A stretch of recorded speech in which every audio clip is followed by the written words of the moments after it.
Ini tentang gebrakan Menteri Keuangan Republik Indonesia yang baru ini, Pak Purbaya Yudi Sadewa. Memang sedikit unik dan luar biasa nih. Kira-kira Mas Wijal melihatnya lebih banyak positifnya apa negatifnya nih kira-kira? Ya, kalau kita berbicara tentang Pak Purbaya, pasti umumnya orang membandingkan dengan Bu Sri Mulyani.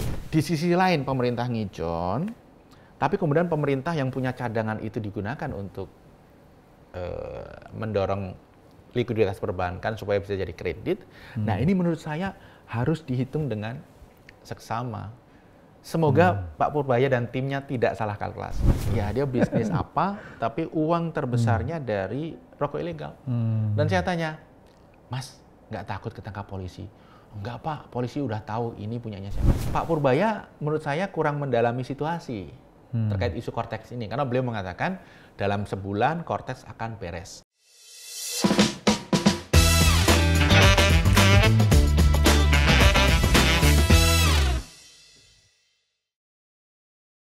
Selamat datang di Azure On, edisi sharing discussion bersama saya Edi Wijaya. Kali ini saya mempunyai kesempatan yang luar biasa, bisa ngobrol dengan seorang ekonom senior dari Universitas Paramadina. Beliau juga adalah Ketua Yayasan Universitas Paramadina. Beliau pernah menjabat sebagai staf khusus bidang ekonomi Wakil Presiden pada tahun 2014 hingga 2019. Dan juga beliau adalah penasehat ekonomi Gubernur DKI yang pada saat itu dijabat oleh Bapak Anies Baswedan pada tahun 2019 hingga 2022. Nah, beliau juga saat ini menjabat sebagai Komisaris Independen Indosat Ooredoo Hutchison dan masih banyak sekali lagi jabatan beliau. Di sini kami akan ngobrol berbagai hal tentang ekonomi, terutama tentang gebrakan Menteri Keuangan Republik Indonesia yang baru, Bapak Purbaya Yudi Sadewa. Apakah lebih banyak plus atau ada minusnya juga? Untuk itu langsung saja kita ngobrol dengan Bapak Insinyur Wijayanto Samirin MPP atau yang akrab kita sapa dengan Mas Wija. Selamat sore Mas Wija, apa kabarnya? Sore Mas Edi. Waduh, Mas Wija ini jabatannya sangat banyak sampai saya ngucapkannya ini sampai kewalahan ini. Luar biasa ini. Memang Mas Wija ini buat negara ini sudah sangat banyak mendedikasikan diri ya. Ya, berusaha semaksimal mungkin. Sama seperti Mas Edi. Waduh, makasih. Kalau saya sih belum seberapa, masih banyak belajar dari Mas Wija. Nah, Mas Wija, sebelum kita ke topik utama yang agak berat-berat, ini saya lihat di Instagram putrinya Mas Wija ini ya, Branita. Ternyata Mas Wija juga ikut hiking dengan putri Mas Wija ini. Ceritanya gimana ya? Iya, sebenarnya yang hobi hiking, hobi naik gunung itu anak saya, Branita. Cuman dia melihat ini bapaknya ini kan juga suka trekking. Jadi saya suka jalan-jalan, kemudian suka trekking, kemudian Branita tuh melihat fisik saya perlu ditingkatkan fitnessnya gitu ya. Karena waktu itu ada rencana untuk trekking yang agak serius. Sehingga saya diajak ke Ijen, Kawah Ijen. Kawah Ijen. Ya. Kemudian dari situlah saya memang merasakan, wah ini memang fitnessnya itu harus ditingkatkan terus. Ya. Jadi justru dia yang ingin training saya, bukan saya yang training Branita. Waduh, luar biasa. Tapi yang lebih luar biasa lagi, Mas Wija ini saya dengar punya keinginan untuk menjelajahi 100 dunia nih sebelum nanti suatu saat usia ini. Luar biasa ini, kenapa sampai begitu? Jadi sebenarnya saya itu sejak kecil itu hobi lihat peta. Kemudian waktu SD ayah saya membelikan globe. Oh, yang saya itu pandang itu berjam-jam sebelum tidur sambil berimajinasi, membayangkan saya visit ke tempat-tempat eksotik itu. Nah, ketika waktunya memungkinkan, ternyata mimpi itu masih melekat. Oh, jadi terus ingin terus ya? Iya, tempat-tempat yang unik yang saya ingin visit. Dan ya waktu itu saya bilang 65 negara lah. Target awal ya? Target awal. Sekarang targetnya kan 100 ya? Cuman ternyata 65 itu relatif tidak menantang. Karena sekarang udah 45. Oh, sekarang udah 45, luar Dan biasa. Mas Edi, ketika kita trip ke berbagai negara itu, kita ketemu orang-orang dari negara lain. Mereka itu banyak yang sudah 100, 120. Oh, malah lebih banyak lagi ya? Sehingga saya merasa 65 itu terlalu sedikit, sehingga saya naikkan ke 100 negara harus divisit sebelum saya meninggal. Dan sekarang plus 45, luar biasa. Seluruh state di Australia, alhamdulillah sudah kejadian. Sudah, ya? Dan seluruh state di Amerika. Sekarang ada berapa state di Amerika? Oh, 15-16 ya. Jadi masih ada 34 state lagi yang harus divisit. Tapi ini membagi waktunya gimana ini Mas Wijaya ini? Waktu saya sibuk, tentunya ketika saya punya posisi formal gitu ya, seperti di kantor Wapres, kantor gubernur, saya less travel. Tapi seperti sekarang, ketika saya punya flexi time, saya perbanyak travel. Bisa dikatakan hampir sebulan sekali. Wah, atau 2 bulan sekali. Mohon maaf nih, kalau boleh tahu Mas Wijaya ini kalau gitu cost-nya tinggi sekali dong untuk travel terus tiap bulan ini. Justru begini, menantangnya, asiknya adalah ketika kita bisa travel dengan biaya semurah mungkin. Gimana caranya? Ya, semakin kita banyak travel, akhirnya kita tahu trik-trik supaya bisa murah. Hemat dan murah ya. Jadi misalnya kita selalu memastikan pakai budget airline. Tidak pernah naik bisnis, tidak pernah naik regular komersial gitu ya. Budget airlines. Dan supaya lebih praktis, lebih efisien lagi, saya bawa tas itu carry on. Cuma satu ransel saja? Yang maksimal beratnya 7 kg.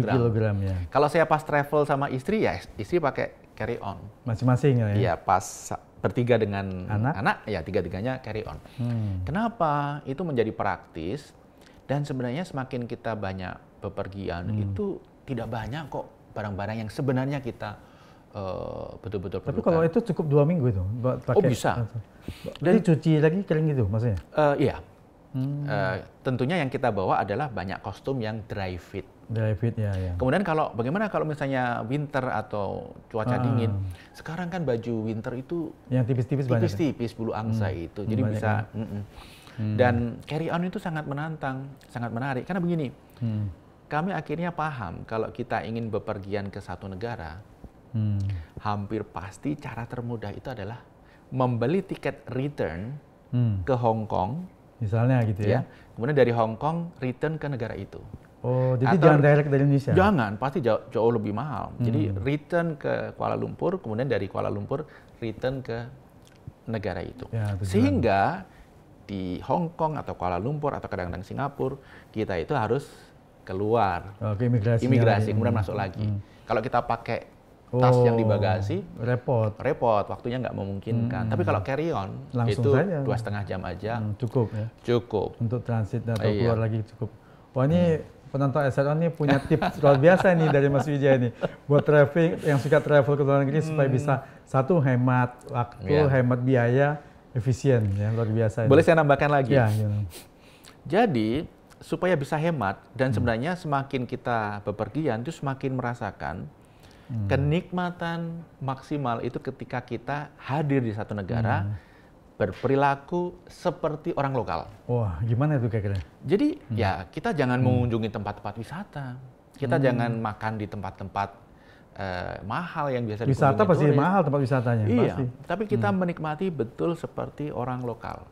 Tempat makan, tempat tinggal, kita hotel atau Airbnb yang agak jauh dari pusat kota, itu pasti lebih murah dan kita bisa merasakan denyut locality. Culture-nya di lokalnya seperti apa dirasakan ya. Lalu bagaimana transportasinya? Hampir selalu saya itu terbang mendarat di satu bandara, kemudian nyewa mobil.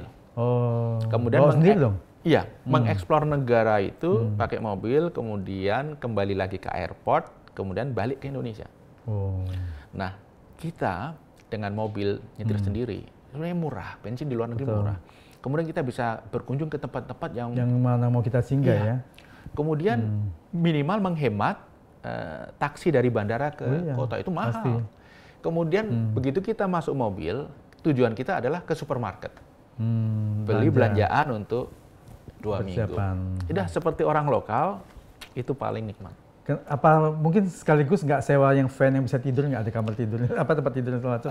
Pernah nyoba, Pernah juga ya? tapi dalam prakteknya mencari tempat yang mengizinkan susah. Mencari tempat untuk mengisi air susah. Mohon maaf ya, kita orang Indonesia belum terbiasa tinggal di satu tempat kecil di mana di situ ada, mohon maaf, toilet segala macam. Semuanya tempat makan semua. Iya. Saya lihat orang bule ada banyak seperti itu ya. Iya betul. Betul. Ya, terima kasih loh, ini Mas Wijaya memberikan tips yang luar biasa ini buat kita semua dan penonton SRON nih. Iya. Nah, ini kita sekarang ke topik utama ini. Oh, silakan. Ini tentang gebrakan Menteri Keuangan Republik Indonesia yang baru ini, Pak Purbaya Yudhistira Deweng. Memang sedikit unik dan luar biasa nih. Kira-kira Mas Wijaya melihatnya lebih banyak positifnya apa negatifnya nih kira-kira? Ya, kalau kita berbicara tentang Pak Purbaya, pasti umumnya orang membandingkan dengan Bu Sri Mulyani. Walaupun saya pribadi melihat membandingkan Bu Sri Mulyani dengan Pak Purbaya itu tidak bisa, karena tidak apple to apple. Ya, kenapa? Beda. Kalau kita berbicara tentang Bu Sri Mulyani, itu kita berbicara realita. Kita berbicara karya selama 15 tahun. Kalau kita berbicara tentang Pak Purbaya, kita berbicara ekspektasi, harapan. Dan dalam kenyataannya seringkali harapan itu nantinya tidak bisa diikuti oleh realita. Atau banyak juga harapan itu bisa diikuti oleh realita. Nah, dalam konteks Pak Purbaya tentunya kita berharap ya, harapan yang begitu tinggi dari masyarakat ini bisa diwujudkan suatu ketika nanti. Tapi fakta bahwa beliau membawa angin segar, bahwa banyak masyarakat memberikan dukungan, respon positif, itu modal luar biasa. Ketika seseorang dikasih amanat untuk memimpin dan ekosistem masyarakat mendukung, sebenarnya dia dalam posisi yang sangat diuntungkan. Karena ketika melakukan sesuatu tidak perlu convince orang lain, orang sudah mendukung. Berbeda dengan ketika memimpin, semua orang skeptis untuk melakukan hal kecil saja, inovasi sedikit saja, dia harus mengconvince orang-orang sekelilingnya. Jadi dalam posisi ini, saya lihat Pak Purbaya cukup diuntungkan dan dia harus memanfaatkan betul support kemudian harapan dari masyarakat ini dengan merealisasikannya. Karena begini, di Indonesia masyarakat itu bisa boom mensupport, ketika kecewa push kemudian habis juga menghakimi, membuli gitu ya. Jadi ini harus di maintain. Salah satunya make sure ada proses delivery yang proper, yang sistematis. Kemudian yang kedua, jangan memberikan ekspektasi terlalu besar. Kalau tinggi. Kalau tidak tercapai nanti bisa masalah ya. Tapi memang gaya Pak Purbaya ini kan unik sekali, yang katanya gaya koboi ya. Sampai diberitakan oleh media internasional. Tapi memang uniknya pada saat beliau baru diangkat 1 hari 2 hari sudah kontroversi dikit tuh. Karena statement beliau, terus anaknya beliau. Tapi untung setelah itu memang gebrakannya itu ternyata diterima respon positif oleh masyarakat ya. Iya, saya melihatnya begini, statement-statement Pak Purbaya itu memang di masyarakat, di sosial media itu positif. Tapi yang harus dijaga dan harus kita ingatkan terus ke Pak Purbaya, supaya beliau sukses, yang dibutuhkan itu bukan support dari masyarakat. Karena ini bukan pilpres. Tapi ini dari kacamata seorang ekonom senior seperti Mas Wijaya gimana ini? Ya, support dari elit yang lain, support dari menteri yang lain, support dari BUMN. Karena mereka adalah partner untuk bekerja bareng, sehingga mengkritik kebijakan boleh, tetapi menurut saya caranya harus lebih soft dan ada beberapa hal yang sebaiknya didiskusikan di internal ya, ruang tertutup. Iya, jangan diekspos dulu di media. Cuman saya yakin ya, saya melihat sendiri beliau mau kok belajar. Jadi statement-statement spontan itu mulai dikurangi, mulai berkurang gitu. Dan saya harapkan tentunya ke depan makin banyak diskusi-diskusi internal dengan elit yang lain sehingga tidak perlu ada diskursus di publik. Karena begini, Menteri Keuangan ibarat ini kesebelasan, itu striker. Kalau penerimaan pajak tidak tercapai, dia akan dimarahin.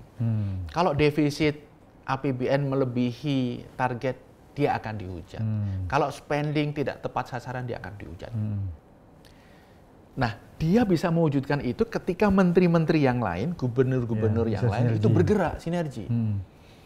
Tidak bisa menaikkan pajak kalau yang lain tidak bergerak. Industri tidak jalan, perdagangan tidak jalan, energi tidak terdistribusi dengan baik.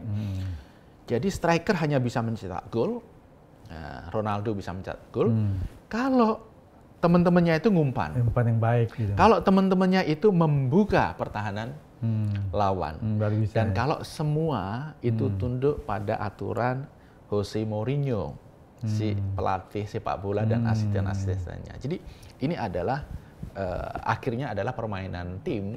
Harus teamwork yang bagus. Iya.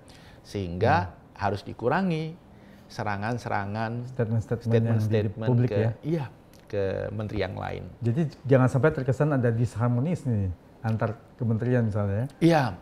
Anyway, birokrasi ini isinya adalah orang-orang, bukan robot, bukan komputer.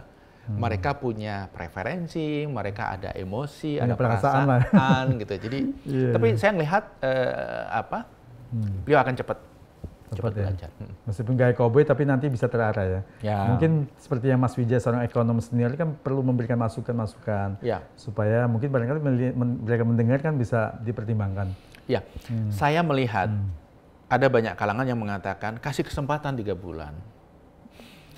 Kita sebagai observer, sebagai ekonom, sebagai pengamat, itu justru jangan kasih kesempatan.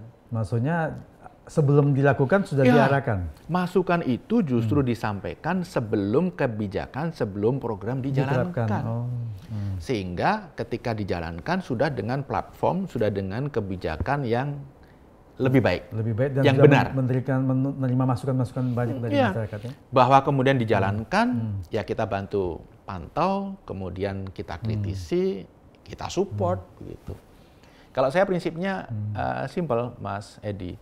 Jadi mengkritik dengan data, memberikan solusi, kemudian engagement, berusaha sebisa mungkin ketemu dengan orang yang kita kritik atau timnya, sehingga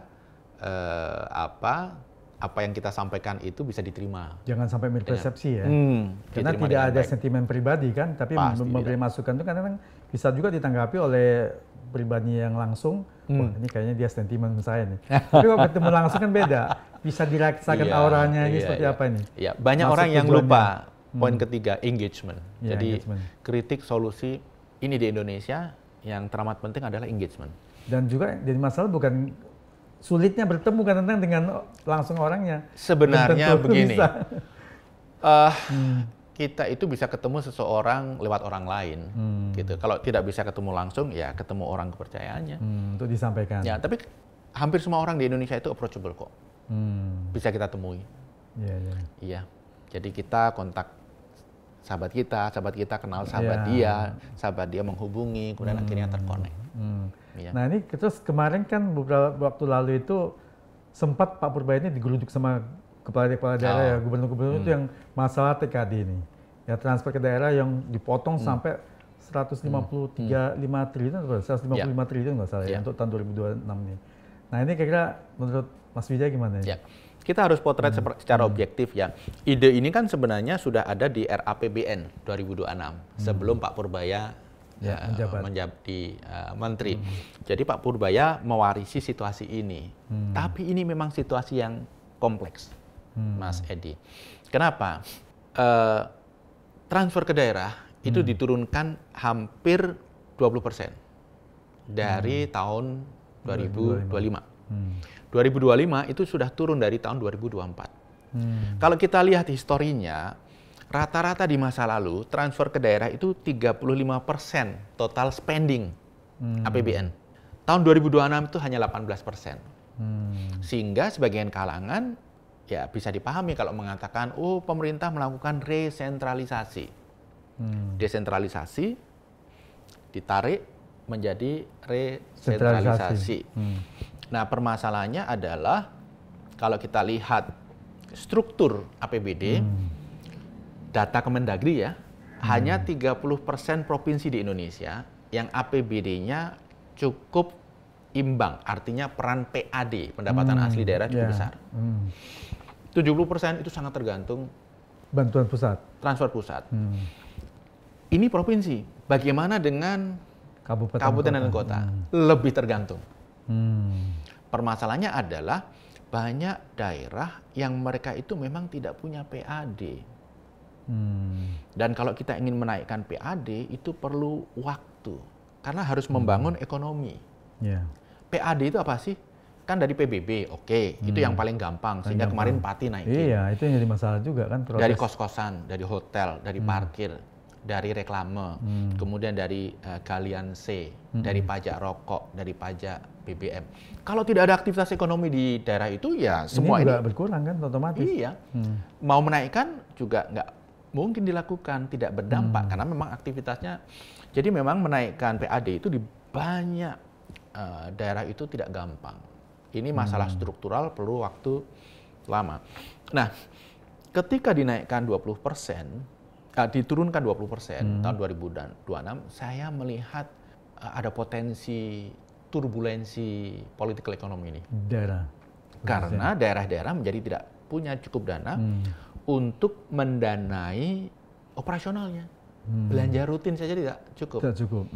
Boleh dikatakan banyak yang mereka boros. Belanja birokrasinya katanya boros nih. Seberapa boros sih? Kalau itu dipangkas, dihilangkan, bisa nurunkan berapa persen sih? Banyak di daerah-daerah, termasuk di Jawa, itu 80% APBD itu dari transfer pusat.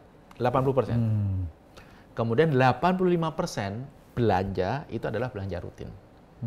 Jadi bisa kita bayangkan, kalau dipotong 20%, maka untuk belanja rutin saja, karena tadi 80% ya, 85% pasti harus hilang 5%, itu belum memasukkan biaya untuk pembangunan. Nah, kenapa ini dilakukan? Saya rasa karena pemerintah tidak punya pilihan. Karena fiskal penerimaan negara segitu-gitu aja, nanti kita bisa bicara pajak ya, segitu-gitu aja. Kemudian apa yang akan dibelanjakan itu makin beraneka ragam. Saya analogikan begini, Mas. APBN kita itu seperti bis. Yang dari tahun ke tahun ya segitu-gitu aja. Ukurannya. Tambahnya sedikit sekali. Bahkan tahun ini bisnya mengecil. Tahun depan mungkin juga stagnan. Tapi ada begitu banyak penumpang. Kementerian ini, provinsi.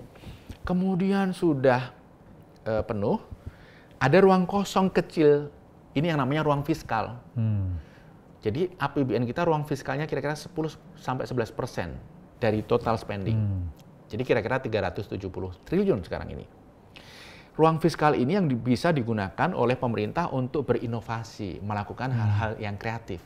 Untuk meningkatkan daya saing, merespon kompetisi global, program-program out of the box, dan lain sebagainya. Itu hanya 10%. Tetapi ada tiba-tiba penumpang yang gemuk yang masuk mengisi ruang fiskal itu, bahkan kemudian gencet penumpang yang lain. Ya, orang gemuk itu ya program-program prioritas yang mahal. MBG yang 335 miliar triliun, kemudian koperasi desa yang 240 triliun, walaupun ini pinjaman ya, kemudian 3 juta rumah, kemudian anggaran TNI, anggaran polisi yang membengkak, sehingga yang di dalam bis itu yang lainnya kegencet semua ya. Iya. Mengecil itu semua. Termasuk 18 provinsi yang kemarin gubernurnya datang ke Pak Purbaya. Di antara semua hal yang akan dijalankan tahun 2026, saya termasuk yang tidak yakin terkait transfer ke daerah ini pemerintah tidak melakukan revisi. Pasti direvisi. Kalau tidak teriak semua. Tapi ada kemungkinan gini nggak Mas Wija? Sebenarnya kalau dikurangi 20%, tetapi kebocoran di daerah itu yang kita stop mungkin harusnya cukup. Karena kan menurut nih informasi katanya kebocorannya juga besar lagi, lebih dari 20%. Nah, statement kebocoran itu juga berbahaya. Karena ini seolah-olah menuduh pemerintah daerah melakukan. Emang kebocoran tidak terjadi di pusat, sama saja. Sama saja ya. Jadi oke, kebocoran, kita tahu itu. Tapi kan ini masalah budaya, masalah attitude, masalah struktural. Yang tidak bisa kemudian dikatakan hemat, hapus korupsi. Tidak bisa dong daerah. Bagaimana kalau gubernur kemudian juga mengatakan, bapak-bapak yang di pusat kan juga ada kebocoran. Tolong dong tahun ini juga hapus korupsi, hilangkan inefisiensi. Kan tidak seperti itu. Jadi saya menduga terkait dengan transfer ke daerah ini pasti di tengah tahun atau mungkin di agak awal akan ada penyesuaian. Karena kalau tidak, apa yang terjadi di Pati itu akan terjadi di banyak tempat di mana pemerintah daerah itu menaikkan secara semena-mena pajak-pajak retribusi yang mereka bisa naikkan. Bisa nggak mungkin nih gambaran sebenarnya kepala daerah itu nggak siap dan tidak kreatif mencari sumber PAD yang lain atau sumber pajak yang lain? Kalau Mas Edi memimpin suatu daerah di mana ekonominya 100% adalah petani, pertanian, perikanan laut, tidak ada bisnis, ada sekolah kecil, nggak ada tempat wisata, apa yang mau dinaikkan PAD-nya? Jadi kita harus pahami juga daerah-daerah itu seringkali tidak punya pilihan. Beda dengan Jakarta. Jakarta ketika dipangkas 15 triliun, kan Pak Gubernur, Pak Pramono Anung, oke-oke saja. Gitu ya. Walaupun saya dengar dari teman-teman yang sekarang kerja di Pemda DKI, mereka komplain, wah ini segala macam. 15 triliun cukup besar, tapi DKI bisa survive. Karena PAD-nya 60% dari total APBD. Nah, ini dengan pemangkasan TKD ini, kan tentunya pasti berpengaruh tadi belanja rutin segala macam, tetapi lebih utama mungkin ke infrastrukturnya tadi.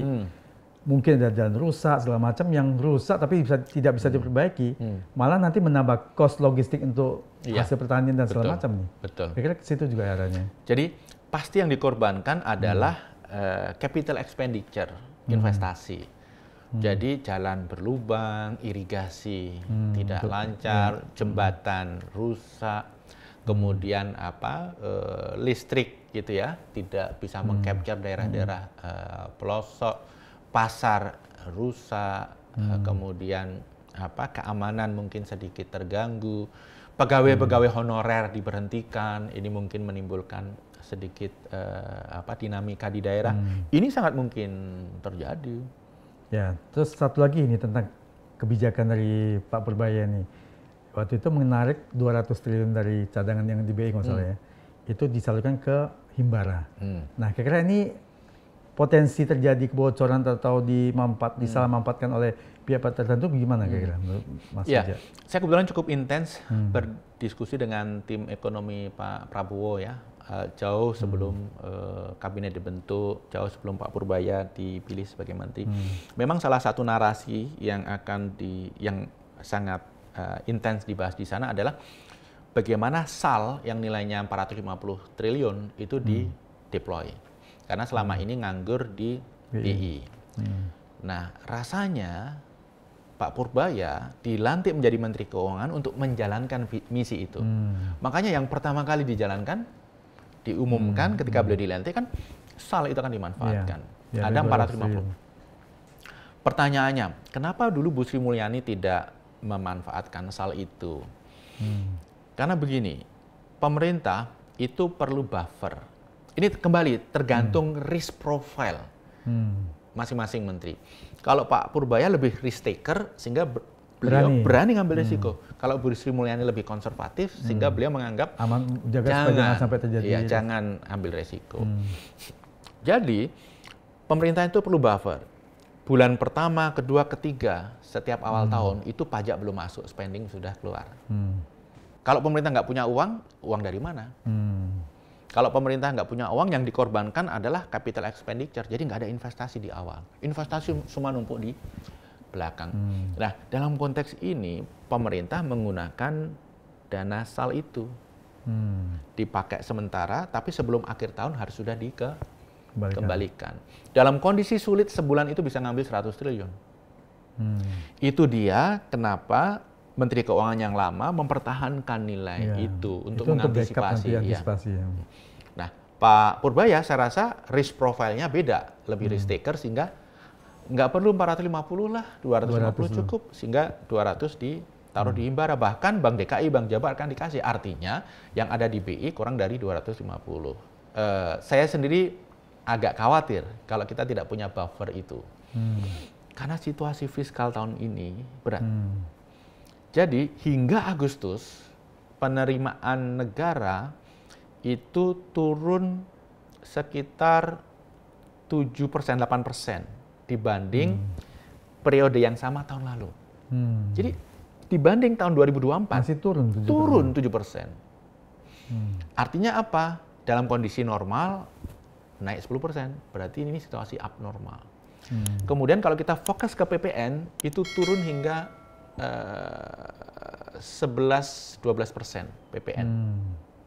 Artinya apa? Memang daya beli masyarakat ini dan sedang. juga berarti ekonomi mikro dan di masyarakat ini berkurang nih ya, menurun ya. Jadi penerimaan negara tahun ini akan berat. Penerimaan negara yang berat tahun ini akan berlanjut di tahun depan karena PPh-nya yang merupakan penerimaan utama negara itu kan PPh. Ya, itu penghasilan yang diperoleh oleh perusahaan-perusahaan dari tahun 2025. Ya, dibayarnya tahun depan. Jadi ketika ekonomi tahun 2025 itu sedang tidak baik-baik saja, 2026 pasti nurun. PPh turun. PPN belum tentu, tergantung daya beli masyarakat meningkat atau tidak. Nah, ketika situasinya seperti ini, maka sebenarnya kita butuh buffer itu. Kemudian kita juga harus ingat, dalam situasi yang seperti ini sebenarnya pemerintah melakukan ijon. Kalau Mas Edi ketemu dengan pengusaha-pengusaha perusahaan-perusahaan besar, mereka akan mengaku, iya saya diminta nih bayar pajak harusnya Maret tahun depan, akhir Maret, saya harus sudah bayar sekarang tahun ini. Kenapa? Pemerintah memang perlu buffer itu. Nah, di sisi lain pemerintah ngijon, tapi kemudian pemerintah yang punya cadangan itu digunakan untuk mendorong likuiditas perbankan supaya bisa jadi kredit. Nah, ini menurut saya harus dihitung dengan seksama. Semoga Pak Purbaya dan timnya tidak salah kalkulasi. Karena kalau salah kalkulasi bisa sulit situasinya. Nah, 200 triliun ditaruh di Bank Himbara. Ini kan oleh bank kemudian dipinjamkan. Ya. Artinya bukan on call. Bank mau bayar 4% ke pemerintah atas dana yang taruh di bank, itu pasti deposito kan. Nggak mungkin on call, bukan giro. Kalau giro kan bunganya 0%. Nah, lalu bagaimana kalau tiba-tiba pemerintah membutuhkan buffer itu? Apalagi duit dari Bank Himbaranya sudah dipinjamkan kredit kepada pengusaha-pengusaha ya? Iya. Kan nggak bisa langsung tarik. Betul. Jadi ini semoga sudah dikalkulasi oleh, saya rasa sudah.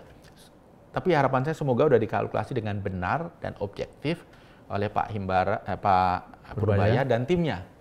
Karena kalau tidak, risk profile kita akan tinggi. Kalau investor tahu kita menerbitkan surat hutang, bunganya akan tinggi. Dampaknya ujung-ujungnya ke rupiah yang melemah. Tapi dengan Patriot Bond itu kira-kira bukannya itu menarik dana dari pengusaha-pengusaha? Patriot Bond itu digunakan oleh Danantara, terpisah ya.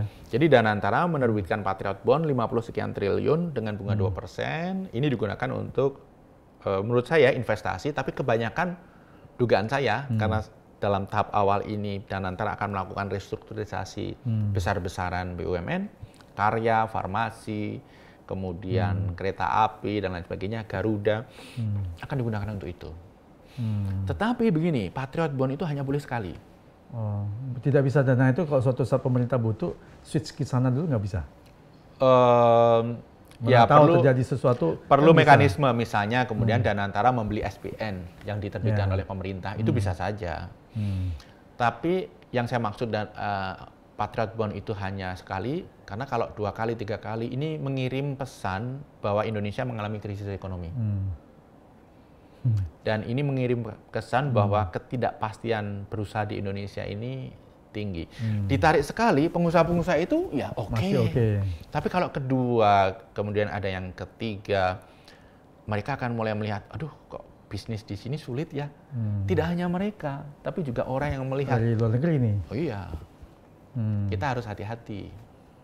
Tapi ada nggak Mas Wija melihat mungkin kebijakan Pak Purbaya ini adalah untuk menghidupkan UMKM karena dengan 200 triliun ini, ya kita harapkan juga tidak hanya dipinjamkan kepada pengusaha-pengusaha besar ya, yang kelas kakap.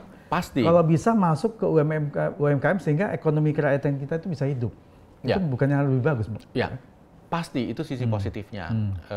Apalagi Pak Purbaya kan mengatakan dari 200 triliun itu sudah 56% terdeliver, terserap. Tapi begini, kita harus cek betul 56 bener nggak triliun itu itu sasarannya? Ya, pertama sasarannya. Yang kedua begini, bagaimana kita bisa membedakan 56% itu dana yang diambilkan dari dana pemerintah atau dana pihak ketiga dari bank? Kan uangnya nyampur. Iya, campur. Bisa saja misalnya bank memberikan pinjaman kepada korporasi A, B, C, D, kemudian diklaim ini dari dana 200 triliun. Dari mana kita tahu? Kan di balance sheet bank, dana pihak ketiga itu nyampur. Ya. Uang itu fungible, tidak bisa dipisah-pisahkan, menyatu, begitu. Jadi ya, kalau saya jadi Pak Purbaya, dapat laporan dari Bank Mandiri sudah 65% terdisburse, dari BRI sudah 45% didisburse, saya tidak akan percaya begitu saja. Maksudnya minta nggak dipisah aja langsung? Dana pihak ketiga berapa, ini berapa kan kelihatan? Tidak bisa dipisahkan. Nggak bisa dipisahkan? Karena laporannya kan bisa dipisahkan? Uang, jadi begini, kalau kemudian dana 200 triliun itu banyak kepakai, artinya dana pihak ketiga ini tidak terpakai. Kalau tujuannya adalah memperbanyak pemberian kredit, apa bedanya? Dana diambilkan dari yang 200 triliun atau dana pihak ketiga? Karena kalau bank tidak nyalurkan yang pihak ketiga, beban bunganya dia bayar terus, nggak dapat pendapatan ya? Iya. Bank juga nggak mau. Iya. Dan 4% itu nggak murah. Rata-rata bank itu blending cost of fund-nya itu ya 2-3%. Makanya bank harus keluarkan sebagai kredit ke usaha supaya dapat kan dia minimal 10%. Iya. Lebih kurang, masih ada untung 6%. Iya.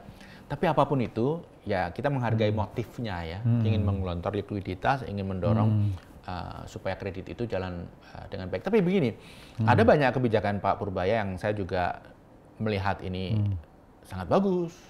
Misalnya, beliau mengatakan tax amnesty ketiga. Nah, itu gimana menurut Mas Wija? Jangan. Nanti karena semua orang jadi ketagihan nih. Tax amnesty 1 itu diluncurkan pemerintah dengan janji tidak ada tax amnesty kedua. Ya, kan waktu itu terbukti ada yang dua lagi kan. Kedua. Kalau ada tax amnesty ketiga, itu nanti para pelanggar pajak mereka akan mengatakan udah deh nggak apa-apa, toh nanti ada yang ketiga, keempat dan semacam. Dan mungkin terutama kepada yang bisnisnya mohon maaf agak abu-abu atau hitam yang untuk money laundry nih. Iya. Kesempatannya buat nyuci lagi nih. Betul. Kemudian yang lain yang saya juga mensupport apa yang dilakukan oleh Pak Purbaya itu menarik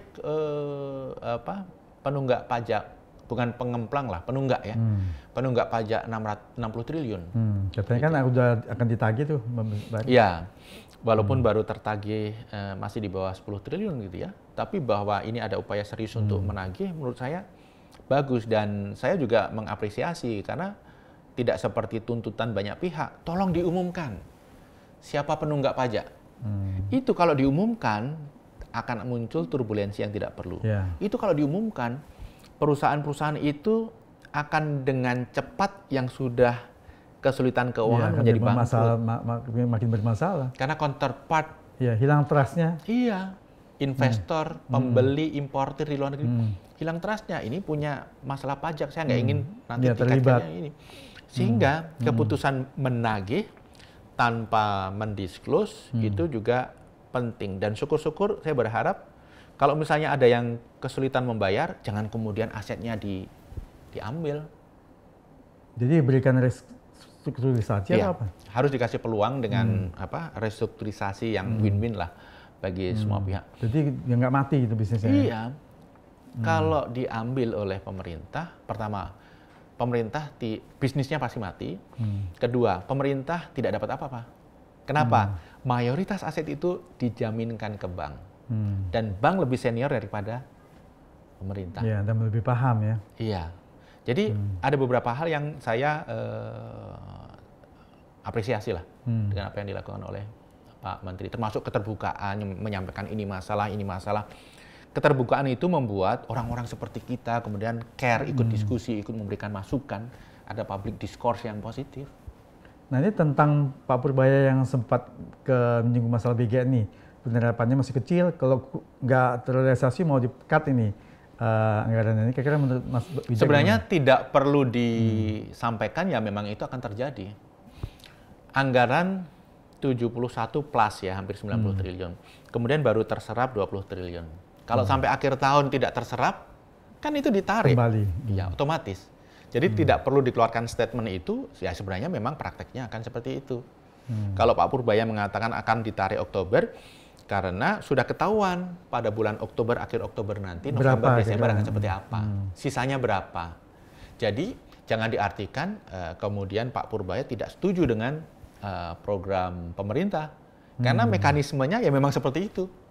Ketika disampaikan, ada sebagian kalangan yang tidak memahami, sehingga salah persepsi. Bisa nggak itu sebenarnya kan harusnya menjadi perhatian dari BGN. Gimana kalau tahun depan mintanya 300, pemerintah kan Prabowo udah bilang 355 triliun untuk MBG. Padahal tahun ini 71 triliun baru terserap 20-an triliun ya. Gimana realisasinya nanti ke depan? Makanya kami mengharapkan pemerintah lebih realistis untuk program-program prioritasnya. Diakui atau tidak, permasalahan fiskal kita, kepusingan-kepusingan yang kita alami terkait dengan keuangan negara, itu di-trigger oleh program-program prioritas yang mahal. Tadi kan saya udah mendiskusikan gitu ya, bis yang sudah penuh sesak, ada ruang kecil, tiba-tiba ada penumpang yang badannya besar masuk, MBG. semua ini. Bahkan ada yang kemudian jatahnya berkurang. Apalagi sebenarnya ada keluhan dari FSGI ya, Federasi Serikat Guru Indonesia yang baru saya podcast kemarin, Ibu Retno Listiarti. Iya. Kan katanya dana MBG ini malah memotong anggaran untuk guru nih. Betul. Bahkan 40%. Anggaran pendidikan. Ya, anggaran pendidikan ini kan sebenarnya agak berbahaya nih. Jadi pendidikan itu dalam konteks bis tadi adalah salah satu penumpang yang ketekan. Ya, dan mungkin Mas Wijaya bisa memberikan masukan pemerintah supaya anggarannya ini diatur jangan sampai salah sasaran ataupun malah merugikan yang seharusnya itu yang diutamakan gitu ya. Ya. Sebenarnya ada begitu banyak skenario yang tidak hanya untuk menghemat anggaran MBG, tapi justru meningkatkan kualitasnya. Tapi kita perlu 1 jam, 2 jam tersendiri untuk membahas ini. Dan kalau itu dilakukan sebenarnya justru begini di Indonesia itu. Ketika pemerintah punya rencana, kemudian mendengarkan masukan rakyat, kemudian memodifikasi, standing ovation. Rakyat Indonesia suka pemimpin yang mendengar. Justru kalau kemudian kekeh dengan pandangannya sendiri, kemudian menimbulkan masalah, masyarakat kita very unhappy dengan situasi kayak gitu. Dan masyarakat kita udah pada yang pintar kok, medsos sudah terbuka segala macam. Ya gara-gara podcast seperti yang makasih. Mas Edi ya lakukan ini. Ya. Nah, terus Mas Wijaya, ini kan sebenarnya ada pemerintah merevisi target pertumbuhan kita menjadi 5,3%. Sementara IMF mungkin melihatnya hanya angkanya pesimis di 4,8%. Nah, ini menurut Mas Wijaya ini sebenarnya gimana harusnya? Jadi gini, kita harus hati-hati merencanakan pertumbuhan ekonomi. Boleh sih kita katakan pertumbuhan ekonomi itu kan untuk menyemangati supaya semua semangat. Ya kalau misalnya bilang 6 terwujud 5,5 ya nggak apa-apa. Masih beda-beda tipis lah ya. Mimpi digantungkan setinggi langit, kalau gagal ya paling-paling masih terdampar di awan gitu ya. Daripada kalau mimpi digantungkan targetnya setinggi terlalu genting, tinggi, realisasinya jauh di bawah itu malah jadi masih masalah. oke. Daripada targetnya setinggi genting, jatuh ya di tanah, betul. Tapi gini, pengalaman di pemerintahan Jokowi JK, saya kebetulan staf khusus Pak JK bidang ekonomi, kita mentargetkan pertumbuhan ekonomi yang terlalu tinggi itu berbahaya. Waktu itu Pak Jokowi kan 7% gitu kan. Kenapa? Karena alokasi resources-nya bisa nggak tepat. Disiapkan untuk mengantisipasi pertumbuhan ekonomi yang 7%. Nah ternyata nggak terwujud. Investasi sudah disiapkan, sudah dijalankan. Wasted. Dalam konteks pemerintahan Jokowi JK waktu itu adalah target ekonomi yang terlalu tinggi, sehingga kita semua melihat diperlukan listrik. Sehingga kemudian kita bikin program 30.000 megawatt. Karena untuk mengantisipasi itu, jangan sampai kekurangan listrik. Nah, ternyata pertumbuhan tidak setinggi itu. Listriknya oversupply. Dampaknya apa? Ya, renewable energy itu menjadi tidak punya tempat di karena Indonesia. marketnya nggak ada. Nggak ada, karena sudah penuh oleh energi konvensional tadi, fosil. Nah, dalam konteks Pak pemerintahan Pak Prabowo itu juga kita harus hati-hati menyampaikan target pertumbuhan ekonomi. Jangan sampai resources yang terbatas ini dialokasikan secara salah gitu. Nah, IMF World Bank 4,8. Saya rasa IMF dan World Bank dia lebih realistis seperti itu. Lebih realistis. Dia tidak ada kepentingan untuk dipandang sebagai orang yang optimis atau apa. Bagi dia, it just number. Ini teknokratis murni. Dan mereka melakukan ini sudah puluhan tahun, 180 negara. Jadi bagi dia ini seperti rutinitas aja yang mencoba diimprove setiap waktu.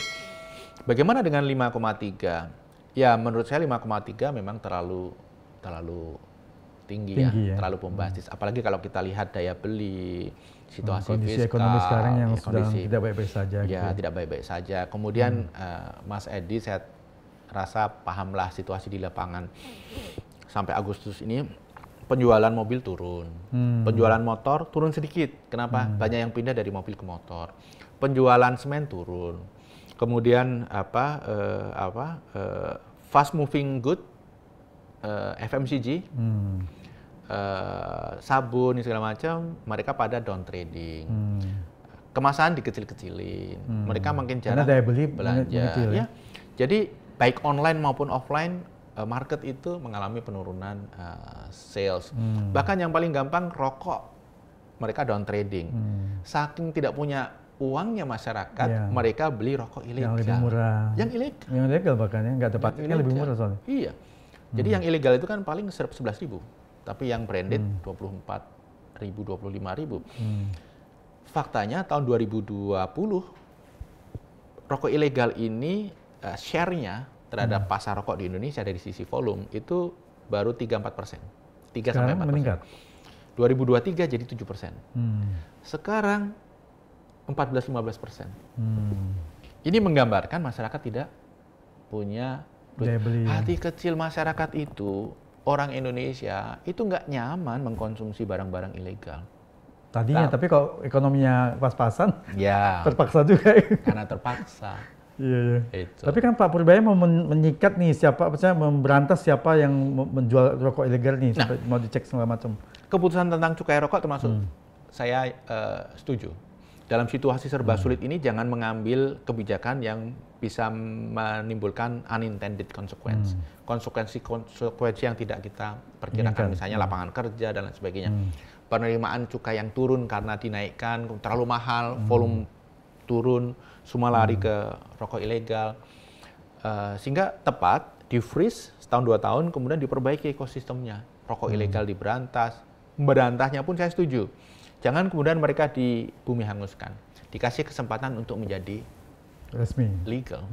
Tapi komponen rokok ilegal ini kan yang cukup besar adalah rokok selundupan. Nah, kalau itu harus disikat. Apalagi yang dari luar negeri kan, tidak menghidupkan ekonomi rakyat karena nggak beli tembakau di Indonesia, pabrik rokok dibuat di Indonesia. Ya. Jadi cukai rokok itu saya kebetulan cukup mendalami. Bukannya beliau menyatakan itu cukai rokoknya terlalu tinggi segala macam gitu. Itu joke. Beliau mengatakan sebenarnya saya mau turunin, tapi pengusaha nggak minta. Nah, kembali joke-joke seperti ini harus dihindari. Mas Edi saja kan salah persepsi kan. Ya. Jadi joke itu bagus kalau di ruang tertutup, tapi jangan di depan media. Gitu. Jadi Pak Purbaya tidak menaikkan. Artinya kalau ini ada rokok harga 100, cukai itu kira-kira nilainya sekarang 57. Kalau kita masukkan pajak-pajak lain, PPH, PPN, dan lain sebagainya, itu kira-kira 75% dari harga rokok itu di konsumen. 100, 75-nya itu diterima pemerintah dalam bentuk cukai atau rokok. Jadi industri rokok ini penting sekali sehingga situasi fiskal kita berat, treatment kita kepada industri ini harus ekstra hati-hati. Jadi seluruh penerimaan PNBP dari sumber daya alam dibandingkan cukai rokok saja, itu cukai rokok lebih tinggi atau setara. Gitu. Nah, tentang rokok elektrik nih, kan pemerintah juga seharusnya kan Singapura sudah umumkan tidak boleh menggunakan karena berbahaya. Nah, di Indonesia kira-kira arahnya kemana? Datanya rokok elektrik di Indonesia ini masih banyak kecil sekali ya. Tapi masih banyak diperjualbelikan. Ya, tapi 3% kurang. Oh, nggak terlalu banyak ya. Masyarakat Indonesia ini untuk produk-produk tertentu memang sulit untuk berubah gitu ya. Karena udah kebiasaannya. Ya, kebiasaan gitu. Jadi saya rasa saya tidak dalam posisi untuk menyarankan kebijakannya apa ya, karena saya belum melihat datanya. Tapi saya rasa Pak Purbaya mestinya sudah menyiapkan antisipasi. Nah, ini tentang penerimaan pajak ya. Mungkin terutama kan dari Bea Cukai ini setelah dipilih Kepala Bea Cukai yang baru ini dari militer. Nah, kalau dari Mas Wija melihat kira-kira penerimaan Bea Cukai di pihak Bea Cukai ini bisa bertambah nggak? Harus bertambah. Harus bertambah ya. Kalau didisiplinkan, kemudian ada shock terapi bisa meningkat. Jadi begini, Mas Edi, di Indonesia salah satu permasalahan ekonomi kita itu adalah ekonomi ilegal, shadow economy, underground economy.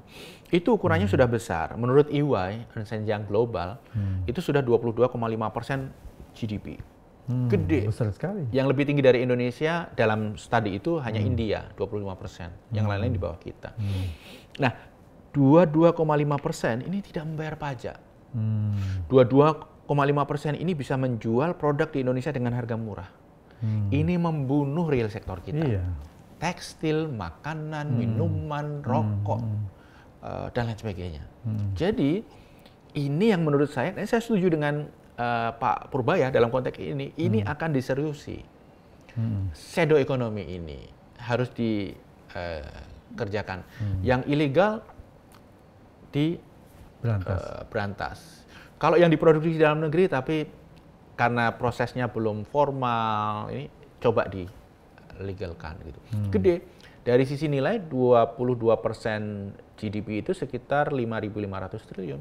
Wah, besar sekali. Kalau tax ratio kita 10% saja, atau ya konservatif, kita anggap 5% saja masuk sebagai pajak, itu sudah 275 triliun. Itu potensi pendapatan yang luar biasa dari shadow economy itu. Meningkatkan pendapatan negara pada saat yang bersamaan adalah memproteksi industrialis kita dari pesaing-pesaing yang tidak fair seperti ini. Tapi tentunya industri kita juga harus efisien karena banyak pemborosan, banyak pungli, birokrasi, belum lagi yang mohon maaf preman, jadi high cost. Sehingga investor juga nggak milih Indonesia, pilihnya di Vietnam, di tempat lain kan jadi repot juga. Iya, jadi memang salah satu keluhan, saya kebetulan advisor di Dewan Pakar di Apindo ya. Keluhan teman-teman di Apindo, termasuk teman-teman di Kadin, itu ya berbisnis di Indonesia itu repot, mahal, nggak gampang. Di kawasan industri aja ada preman. Betul. Premannya ada preman yang kacangan, ada preman yang organisasi besar, ada preman yang sebenarnya mereka juga ASN, birokrasi. Jadi kalau kita ingin Indonesia ini tumbuh ekonominya, lapangan kerjanya berkembang, penerimaan pajaknya meningkat, formal sektor ini harus didorong, khususnya industri manufacture, karena pekerjaan berkualitas itu ada di situ. Pajak itu muncul dari situ. Nah, terus satu lagi nih yang Presiden Prabowo baru sampaikan, itu bahwasanya banyak kebocoran juga dari tambang ilegal, sebesar nggak salah 300 triliun masalahnya. Nah, ini kayaknya Mas Wija lihat ini gerakan Prabowo ini cukup bagus nggak untuk hal ini? Saya rasa dalam konteks pemberantasan korupsi ya, Pak Prabowo ini sangat maju, lebih agresif dari pemimpin-pemimpin sebelumnya. Ini harus diacungi jempol. Yang kita harus ingatkan, kita dorong terus adalah implementasi di lapangan. Bagaimana? Kemudian fairness-nya bagaimana? Jadi pemberantasan korupsi dengan kekuatan penuh dilakukan, tapi kepada siapapun yang melanggar. Jadi tidak ada tebang pilih ya, tebang pilih. Karena begitu ada tebang pilih, kredibilitas langsung turun. Upaya ini akan langsung turun. Itu saja. Jadi implementasi di lapangan dan governance dari program ini. Jangan sampai ada tebang pilih. Ini dilaksanakan di perkebunan, kemudian di tambang. Ya, termasuk Satgas PKH itu dibentuk juga ya. Di banyak hal. Itu menurut saya sih positif itu. Ini salah satu upaya untuk menekan underground ekonomi yang 22,5%. Itu yang besar ya, Mas Edi, underground ekonomi yang 5.500 triliun itu. Yang pertama adalah judi online. Itu 1.000 triliun. Luar biasa. Bahkan ada yang mengatakan lebih. 1 tahun nih putarannya 1.000 triliun. Ya. Dan banyak uang BLT dibantu oleh pemerintah, mereka larinya ke judi online. Kemudian pinjol ilegal, itu 250 triliun. Yang legal itu sekitar 80 triliun. Kemudian rokok ilegal itu sekitar 70 triliun. Waduh, besar-besar sekali. Kemudian ini yang juga sangat besar, tambang ilegal. 300 triliun. Oh iya. Kemudian ya hal-hal lain seperti tekstil selundupan, narkoba, itu gede banget. Kemudian produk-produk selundupan, gula ini selundupan itu juga gede. Total kalau menurut EY sekitar 5.500. Seberapa confident saya dengan estimasi itu, saya cukup confidence angka itu mendekati kebenaran. Tapi kita cerita tadi judi online itu kan 1.000 triliun 1 tahun itu putaran. Kalau sudah pemerintah bisa mendeteksi 1.000 triliun, kok nggak bisa diberantas ya? Kenapa ya? Jadi begini, aktivitas ilegal itu bisa membesar, pasti ada backupnya, ada Nah backingnya. itu dia. Kalau shadow ekonomi kita itu hanya 1%, 2%, itu karena mungkin ada kriminal. Kalau bisa membesar, ini kan kasat Pasti ada mata. siapa di belakang ini yang dukung. Shadow ekonomi di Amerika ada, di Swiss juga ada, tapi angkanya di bawah 5%. Karena tidak ada backup. Ya. Itu memang orang-orang yang mencoba mencari peluang. Hit and run gitu ya. Iya. Tapi kalau sudah sampai 22,5%, ya karena ada. Saya ke Jogja, ke kota saya lahir di sana. Ketemu dengan seorang pengusaha bidang tertentu, saya ingin membeli produknya. Ini bisnisnya kecil, tapi kok rumahnya megah, mobilnya keren-keren, punya hotel, punya. Kemudian dengan bangga dia cerita, saya diajak ke mobilnya itu, Jeep Rubicon gitu, isinya rokok ilegal semua. Jadi itu bisnisnya. Ya dia bisnis apa, tapi uang terbesarnya dari rokok ilegal. Dan saya tanya, Mas, nggak takut ketangkap polisi? Enggak Pak, polisi udah tahu ini punyanya siapa. Oh, sudah ada, mohon maaf, setoran-setoran, mohon maaf. Ada packingnya lebih tepatnya, dan ada kode-kode bahwa ini milik ini, jangan disinggung gitu. Ini terjadi di kota saya, Jogja. Di kota lain pasti sama ya, pasti sama. terjadi juga. Iya. Nah ini yang memang harusnya pemerintah kita itu betul-betul kalau serius mau berantas ya, jangan sampai tebang pilih seperti ini. Padahal kan udah tahu kenapa dibiarkan kan gitu. Ya. Penyelundupan.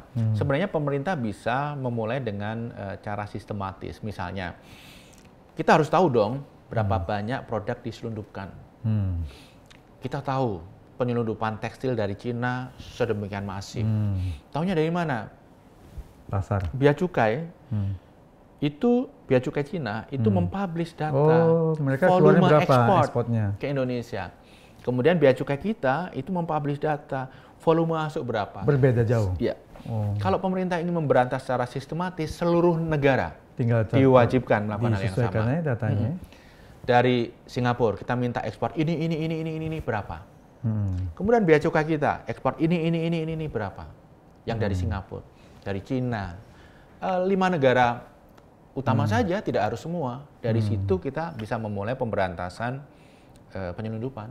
Nah termasuk tadi maksud saya pasar itu kan sebenarnya oke dilihat di pasaran itu kan sebenarnya bisa dilakukan survei dan juga tahu nih pasarnya barangnya dari mana. Padahal tidak ada di dalam daftar, kalau ada di pasaran kan sebenarnya ketahuan juga. Iya. Harusnya. Iya. Tetapi begini, kan kita kemudian tidak punya data yang sahih. Seberapa besar sih? Kalau kita punya data yang sahih, seberapa besar, dari mana asalnya, ke pelabuhan mana, pemberantasannya menjadi lebih gampang. Gitu. Tapi lebih gampang memang menyesuaikan data bea cukai antar negara saja ya, ketahuan. Sayangnya tidak semua negara mau mempublish itu. Baiknya Cina mau, negara-negara lain belum tentu. Karena kan ada negara yang hidupnya dari menjadi hub transaksi internasional produk-produk. Ya, abu-abu lah. Kita nggak usah sebut negaranya. Iya. Nah ini Mas Wijaya ini karena waktunya terbatas, sudah hampir 1 jam nih kita ngobrol nih. Nah satu lagi tentang Cortex nih, yang waktu itu sempat bermasalah, aplikasinya belum siap. Mas Wijaya ini gimana Cortex nih? Cortex kalau bisa jalan betul, ini membuat manipulasi pajak nggak mungkin dilakukan. Karena kalau saya pengusaha, maka ini akan mencatat produk Semua, yang saya beli, harganya semua. berapa, kemudian saya jual kemana, Berapa? harganya berapa, kemudian saya ada keuntungan, uangnya saya taruh di mana, ini dia bisa mendetek. Sehingga kalau ini bisa jalan dengan baik, penghindaran itu sulit dilakukan. Permasalahannya adalah, kebetulan ini dimulai pada saat saya staf khusus di kantor Wapres Yusuf Kala waktu itu, Pak Yusuf Kala. Ketika pemerintah akan menciptakan, mendorong terwujudnya Cortex, itu sebenarnya sudah dikasih input dari beberapa advisor, termasuk dari World Bank. Jadi begini, sebelum bikin Cortex, tolong sebaiknya kebijakan pajak kita diperbaiki. Karena kebijakan pajak kita rumit, terlalu banyak diskresi. Sehingga kalau nanti dibuat sistem ini akan sangat rumit dan berpotensi bermasalah. Tapi waktu itu diputuskan tetap go ahead. Ya akhirnya dijalankan dengan banyak diskresi kebijakan pajak. Bahkan akhir-akhir ini lebih banyak diskresi lagi kan? Di pajak ini kecuali yang ini kecuali yang ini dari tanggal sekian sampai itu rumit bagi sistem. Karena kita bayangkan sistem ini kan tidak memproses 1-2 transaksi saja, tapi puluhan juta dalam satu hari. Dengan tambahan diskresi itu mungkin loopnya perhitungannya jadi berapa kali lipat. Itu permasalahan pertama. Permasalahan kedua kemudian pembayar pajak di Indonesia itu hanya 14 juta. Tapi ada ide pemerintah di mana NPWP dengan NIK sama. Jadi satu ya. Sehingga yang diinput bukan 14 atau 20 juta dalam sistem itu. Penduduk. Semua. Yang berKTP. Termasuk foto KTP. Sehingga sistemnya berat, servernya nggak mampu, harus invest. Nah, untuk memperbaiki ini, karena ada pengadaan segala macam, menurut saya bisa 6 bulan, hampir 1 tahun baru kelar. Tapi sebenarnya tidak perlu NIK semua masuk, karena kan belum tentu masyarakat kita berpajak semua kan? Itu dia. Seharusnya sementara ini pakai NPWP lama dulu saja. Kenapa? Toh yang membayar itu. Setelah Cortex bagus menurut saya, kemudian baru masuk ke NIK, nggak masalah. Tetapi harus invest di server. Sesuai dengan tahapannya lah ya. Makanya ini, Pak Purbaya menurut saya kurang mendalami situasi terkait isu Cortex ini. Karena beliau mengatakan dalam sebulan Cortex akan beres. Saya datangkan ahli-ahli dari Indonesia. Cortex itu yang membuat adalah LG, Korea. Yang paling menguasai adalah mereka. Dan Pak Purbaya bilang 1 bulan beres. Ini sudah 3 minggu dari beliau statement. Jadi seminggu lagi. Agak berat nih sepertinya tercapai waktunya. Artinya begini, tadi kita di depan mengatakan Pak Purbaya itu diuntungkan karena support dari masyarakat. Trust sudah ada awalnya. Tapi jangan sampai kemudian masyarakat kecewa. Salah satu menghindari kekecewaan itu adalah hindari menyampaikan janji atau ekspektasi yang terlalu besar atau terlalu cepat waktunya. Ya, jadi sampaikan ekspektasi janji yang lebih realistis ya. Itu. Secara keseluruhan saya mengapresiasi apa yang dilakukan Pak Purbaya. Tapi mohon maaf Pak Purbaya, kalau mendengar acara ini, kalau pengamat ekonom seperti saya mengkritik dan tidak memberi kesempatan menjalankan dulu 3 bulan, 4 bulan gitu ya. Ya karena kita ingin supaya kebijakan yang dilakukan itu benar. Ya, dari awal sudah lebih tepat gitu ya. Dan apa yang disampaikan itu ada basis datanya. Kalau ditanya solusinya, kita punya usulan solusi. Engagement, kita dengan senang hati untuk berdiskusi dengan teman-teman di Kementerian Keuangan untuk menyampaikan masukan secara langsung. Semoga dalam waktu dekat ini saya bisa menghadap Pak Purbaya. Ya? Ada teman yang bisa sedang langsung disampaikan langsung. Mas Wijaya nih, ini pertanyaan penutup. Kira-kira Mas Wijaya sebagai ekonom senior, kan kita melihat kita punya bonus demografi ke depan tuh sangat besar sekali. Nah, kira-kira pesan apa kepada generasi muda kita supaya nanti bonus demografi ini benar-benar dipakai untuk yang memberikan nilai positif, bukan sebaliknya? Ya, banyak kita, termasuk anak-anak muda, itu menunggu pekerjaan datang, mencari pekerjaan. Ya, kenapa tidak mindsetnya dirubah dari mencari menjadi meng-create pekerjaan. Memang di Indonesia ini yang sangat kurang adalah spirit entrepreneurial. Makanya kita perlu dorong lagi supaya anak-anak muda ini makin banyak yang mempunyai jiwa itu dan bercita-cita menjadi entrepreneur. Indonesia maju itu bukan karena pemerintah kok, karena entrepreneur handal. Ada pekerjaan itu bukan pemerintah yang menciptakan, karena entrepreneur handal. Jadi create job, don't looking for job. Nah, cuman karena masalahnya ini pendidikan masyarakatnya, skillnya ini kan belum ngimbang ini, belum mendukung nih. Kayak gimana Mas Wijaya? Ya, saya rasa begini, harus diubah, harus dimulai dari mindset ya.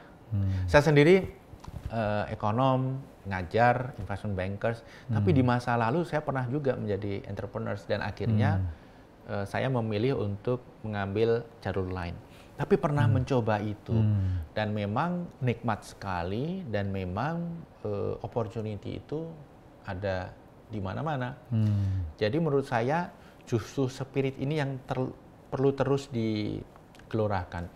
Podcast-podcast seperti yang Mas Edi miliki atau podcast yang lain perlu juga itu mengangkat isu-isu tentang entrepreneurship gitu. Betul.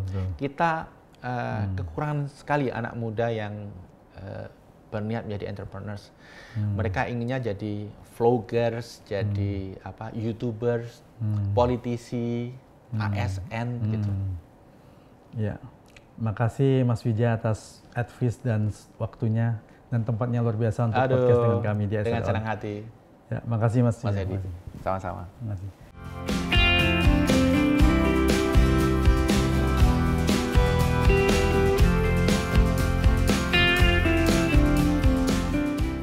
Sobat setia SRO, itulah tadi obrolan saya dengan Bapak Insinyur Wijayanto Samirin, MPP. Semoga apa yang beliau sampaikan bisa memberikan inspirasi dan juga advice buat pemerintah agar bisa berjalan lebih baik lagi, membuat masyarakat Indonesia yang lebih sejahtera ke depannya. Nantikan obrolan berikutnya yang tetap menarik bersama narasumber yang wow dan amazing hanya di SRO, Edi Sharing and Discussion, podcast yang kreatif, inovatif, dan informatif. Sampai jumpa.